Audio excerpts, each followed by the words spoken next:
Hey there, this is Natalie, and unfortunately, due to some technical issues, this video is a little bit late, but I'm going to be talking about the trailer for Mushoku Tensei Season 3, which was released on Sunday. Now, I've already also released a video talking about the trailer for ReZero Season 4, which was released on the same day. And with both of those, plus things like Frieren and Ascendance of a Bookworm all coming out in 2026, it's really starting to look pretty stacked next year when it comes to fantasy and isekai anime. And for those of you who've been asking, yes, I am going to start covering Frieren on my channel as well as ReZero and Mushoku Tensei. The reason I haven't until now is that I am anime only on Frieren, and I really only like to cover stuff when I know everything from the source material. But once I can afford to get all the mangas on my little e-reader, I'm gonna go and read Frieren on the beach, and then I'll be able to talk about that to my little meowy heart's content in the run-up to Season 2. But enough about other series. Let's talk about Mushoku Tensei Season 3. Now, I'm not going to break down what's happening in every scene or frame shown in the Mushoku Tensei trailer, and the reason for that is that just a few days ago I put up a fairly long video breaking down the Lanwen Tuzi Studio fan animation of Turning Point 4, and in that video I talked about the things that happen between the end of Season 2 and the Turning Point 4 incident, and then go into a lot of detail about that storyline, plus some of what happens afterwards. So that's going to be basically covering everything in Core 1, I would have thought. So if you watch that video, you can kind of match up the things I'm talking about there with what we see in the trailer. In terms of the beginning of the trailer showing us the kind of peaceful, slice of life type stuff that's in Mushoku Tensei Volume 13, which we'll start the season with. The stuff with Nanahoshi, Perugius, and the adventure to the Demon Continent, which we're going to see after that, which is what starts Volume 14. And then, of course, the Turning Point 4 incident with Old Rudius and the diary, which leads to the battle with Orsted, and as we see in both the trailer and the Lanwen Tuzi animation, the final return of Eris. If you've read the light novels, then you already know all of these events, and if you haven't, then like I said, it's all covered in that video. So there's really no need for me to break down the incidents that are being represented in the trailer here in this one too. But we do see some stuff in the trailer that goes beyond what was covered in that animation. So this will be stuff that I would assume will be in the second core of Mushoku Tensei Season 3. And really that is just assuming it's going to be a split core season. We never really used to get split core seasons before about 2020. But they have kind of become the norm, especially for certain series like Mushoku Tensei and ReZero. But that doesn't necessarily mean we won't just get, a 2-core season back to back like we've had with certain other shows, or even in the past with things like ReZero Season 1. But if we operate on the assumption that it will be structured the same way as the first 2 seasons of Mushoku Tensei with split core seasons, each core covering around about 3 volumes of the light novels, we can expect Eris's iconic comeback, which we see at the end of this trailer, to be towards the end of Core 1, with that storyline kind of wrapping up in Core 1. So we'd see Rudy joining forces with Orsted, Eris moving in with the family, and then Core 2 kicking off with the whole arc around Azura and Ariel's quest for the throne. Now, we do see some stuff in the trailer that does hint at that. There is a very quick shot of the library labyrinth, which was something that was only included in the light novel version of Mushoku Tensei. It wasn't in the original web novel. And actually, when I first read Mushoku Tensei, this part of the light novel wasn't yet available in English. So until very recently, I'd only read the web novel versions of all of the later arcs of Mushoku Tensei, and so I've only recently read the Library Labyrinth part myself. And it will be quite cool to see that. It's an interesting location. It's not a very long expedition. I don't think it will take more than, at most, one episode. But it will be interesting to see the demon god that rules over the library. He wasn't shown in the trailer, and I'm pretty curious as to what he's going to look like. Plus some of the other weird monsters that are encountered during this little expedition. We see brief glimpses of a couple of characters who are going to be important in this Azura arc, which are Orba Corvette, the North Emperor, and Raider Leah, who is the water god.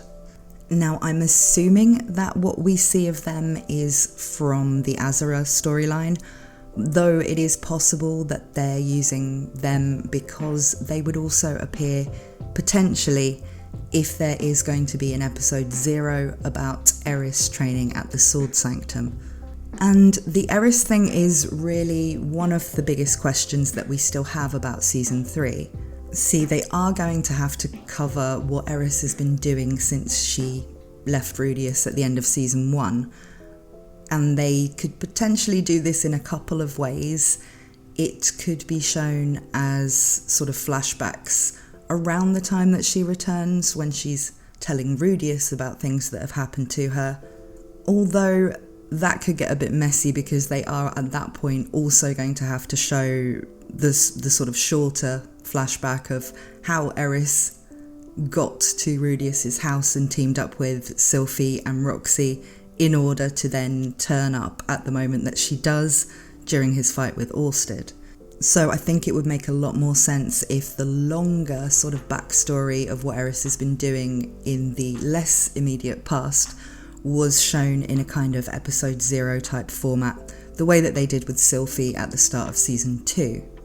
Now, we've had hints that they won't be ignoring that part of the story, even in season 2, where we saw that Nina appeared in the episode where Rudius duelled with Buddy Gaddy. This is something that we find out about her doing during the story of what Eris is up to at the Sword Sanctum. So it seems like they will be showing quite a lot of detail about the Sword Sanctum stuff, so that we can piece all of that together in the same way that you do from the books, that's who that blue-haired girl was in that episode. I would guess that, like they did with the Sylphie episode 0, they probably will have to cut a fair amount out in order to make it fit just one TV episode. But the stuff that they cut from Sylphie's story that was actually important would be the stuff about their trip from Azura to the university and what happened there. And that can be shown during the arc with Ariel that's coming up in season 3, when Ariel's reminiscing about the people who died for her. So there is a way that that can still be incorporated into the anime, without it needing to be shown at the time that we knew the rest of the story of how Sylphie had come to be working with Ariel and Luke at the start of season 2 of the anime.